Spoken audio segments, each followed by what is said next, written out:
Hamjambo, karibuni katika Swahili Kingdom.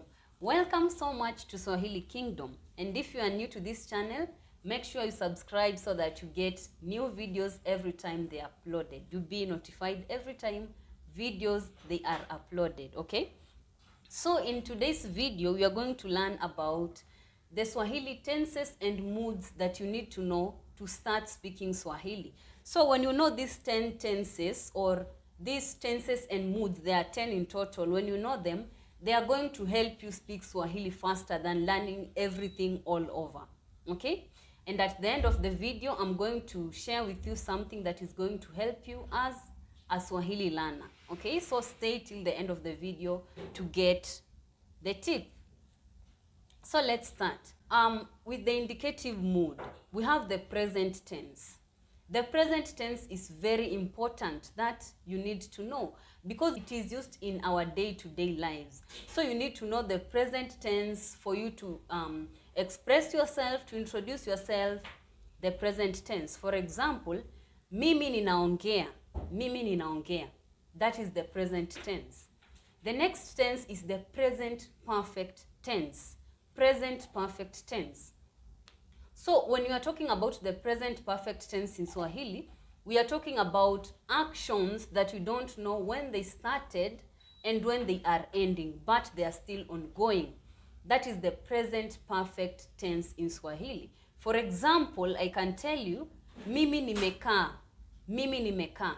I am sitting or I am seated. So we don't know at what time I sat and at what time I'm going to stand up. We are just assuming because I'm going to stand up as soon as this video ends. But let me give you another example. Another example, you can say, mwalimu amekuja darasani. Mwalimu amekuja darasani. So you are telling someone the teacher has arrived inside a class, but you don't know at what time the teacher arrived and at what time the teacher is going to leave. Okay? That is the present perfect tense. Then the third tense is the future tense. Future tense. So about the future tense, it's easy, just like the English one. You need to know to talk about the future events. We only use it to talk about the future events in Swahili. Yeah? The fourth tense is the past tense. The past tense. Obviously, you need this tense to talk about your past.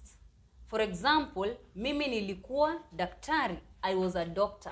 You cannot say you were or he was without using the past tense. Those are the 4 indicative mood tenses that you need to know. Another tense in the indicative mood is the habitual tense. The Swahili habitual tense, which uses the who. Who. I usually call it the who tense. The 5th one, the habitual tense. When you know it, you are going to talk about actions that are recurring or repetitive or your routine. Mimi huamka, mimi huoga, mimi huongea, mimi husoma. Yeah? So for instance, when you want to say you usually read Swahili books, you will say, mimi husoma vitabu vya Kiswahili. Mimi husoma vitabu vya Kiswahili. Because when you use mimi ninasoma vitabu vya Kiswahili, it means you are reading at the moment. That time, unasoma. But when you use husoma, the person will understand. You usually do it, but you are not doing at that time, okay? Mimi husoma vitabu vya Kiswahili. Mimi hutengeneza video za Kiswahili. Okay? So that is the 5th tense. The 6th tense is the one that I call the already tense in Swahili. We use the infix mesha. Mesha. It's the one that I call the already tense in Swahili. So this tense, you use it when you want to say you have done something already. For example, when someone comes to ask you, have you eaten? Then you say, I have eaten already. Umekula, nimesha kula. So you see we have umekula and we have nimesha kula. I have eaten already. So that is a tense that is very important in the speech. So when you know that tense, it is going to be very helpful for you. 6 tenses in the indicative mood that you need to know. The present tense, the present perfect tense, the past tense, the future tense, the habitual tense, and the already tense. Now let's go to a mood. So the other mood or the tense that I would like you to know is the imperative. So that is the seventh. The imperative. When you know the imperative, you can order someone to do something, or you can let them order you to do something, and you understand. Okay? The other mood is the conditional mood. The conditional mood, where we use nga and nge as infixes in Swahili. Remember, Swahili uses a lot of infixes, prefixes, and suffixes. Okay? So infixes are put in between words. Prefixes are put in front of words. And suffixes are put at the end of a word. Okay? So we use the infix nga and nge, okay, to talk about the conditional tense. So the conditional mood. So you can use the conditional mood to speak more politely. For example, when you come to a hotel in Kenya or Tanzania, you can tell them, ningependa, when you want to order something, you can say, ningependa kula pizza. Ningependa kula pizza. I would like to eat a pizza. I would like to. You know, that one is more polite than ninapenda kula. And when you say ninapenda kula pizza, you are giving a statement. You are not saying, you are not ordering something. Okay? So when you use the conditional, mood, you are going to bring out the nativity in you. Okay? The other one is the Swahili gerund. Very easy. The Swahili gerund is very easy. So the Swahili gerund is the same as the infinitive. All infinitives in Swahili should have a ku. For example, kusoma, kuimba, kucheza, kuandika, kununua, kuingia, kutoka, ku. So the infinitive, you can use the infinitive as a gerund. For example, let's make a sentence with a gerund. Kusoma kwake kunapendeza. Kuimba kwake kunafurahisha. Kuoga kwake si kubaya. Kununua kwake kunatamanisha. Okay? So that is the gerund in Swahili. So when you know the gerund, it is going to help you form other sentences because it is easy. It is very easy to know the gerund. You don't have to form anything, nothing. Okay? So you just use the infinitive mood, the infinitive way of a verb. That is the gerund. Then the last mood that I would like you to know is the subjunctive. The subjunctive, especially when you are using the advanced prepositions. Okay, when you are making hypothetical statements. For example, let me use the subjunctive. Ninasoma ili nipite mtihani. Ninasoma ili nipite mtihani. I am studying so that I can pass the exam. But as you can notice, after ili, the verb that follows is a subjunctive. So the verb is usually kupita, to pass, kupita. But we are saying ili nipite. So you see, that is a subjunctive. You cannot say ili nipita. Ili nipite mtihani. A subjunctive. The subjunctive will help you in communicating with others, in understanding others. Okay? So those are the 10 tenses and moods that I would like you to know so that you can be able to speak. Don't learn things randomly. Learn specific things. Okay? Learn these 10 things and you are going to start speaking Swahili fluently before you get to the other things.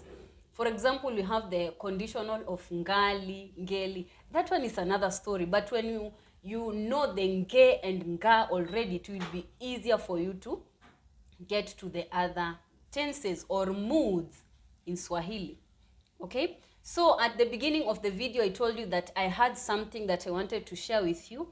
And this is how you can use English words in Swahili. How you can use English words in Swahili. For example, ninataka kubai or ninataka kujoin. Okay? Ninataka kujoin, ninataka kubai. So, when you are not able to speak fluent Swahili, like to speak all the words in Swahili, actually most of the people don't in Kenya, most of the people don't use a whole sentence in Swahili, don't speak a whole sentence in Swahili. For example, you can say, ninataka kwenda sokoni ndio ni buy chakula. Ninataka kwenda sokoni ndio ni buy chakula. So you can see the word buy has been used instead of nunua. So the same way you can use when you don't know when you don't know the verb in Swahili. And when you speak that way, people will actually know that you are a native, because natives speak that way. Most of them actually, if you don't want, sometimes, not sometimes, but most of the time we know the verb, but we want to use English. Ninataka kubai. Ninataka kwenda kuandika kitu ili. Yeah? So you use the Swahili ku and you attach the verb. Kubai. Kubai, okay? Or kununua, kubai. Or you can hear some people saying mimi ninapenda kununua. Mimi ninapenda kununua vitu instead of mimi ninapenda kubai vitu. So it's the same thing, okay? So thank you so much for watching this video. I hope it has helped you. I hope now you know what to hit on. Don't hit everywhere. Hit on specific targets. Okay? Thank you so much again. And by the way, if you like to learn Swahili, the fastest way, instead of learning on your own, you can contact me via the email address written below, the WhatsApp number written below, or you can reach out to me via my Instagram or comment down below in this video. And then we are going to talk and I will help you learn. I'm going to give you the timetable because I usually like to give people targeted things. When you finish, when we do this lesson, you will be knowing this tense, or you will be knowing this mood, or you will be knowing these prepositions, you will be knowing this and this and that. And after each lesson we do mazungumzo. Mazungumzo or hadithi. So mazungumzo is a conversation. Then hadithi is a story. Why do I do this? I do this because I know how helpful it can be. You acquire vocabulary through context. You don't acquire through a list. So when you have the vocabulary in a context and you read with someone, they explain it to you and you understand, that vocabulary will not get away from you. You are going to get that vocabulary, whether that vocabulary likes it or not, because you are getting it from a context. Okay? So I'm going to help you as you help yourself. We help each other. Kama kawaida, as usual, kufaulu kwako ni kufaulu kwangu. And always remember, experts were once beginner. Tuonane tena siku nyingine. Kwaheri. Make sure you subscribe.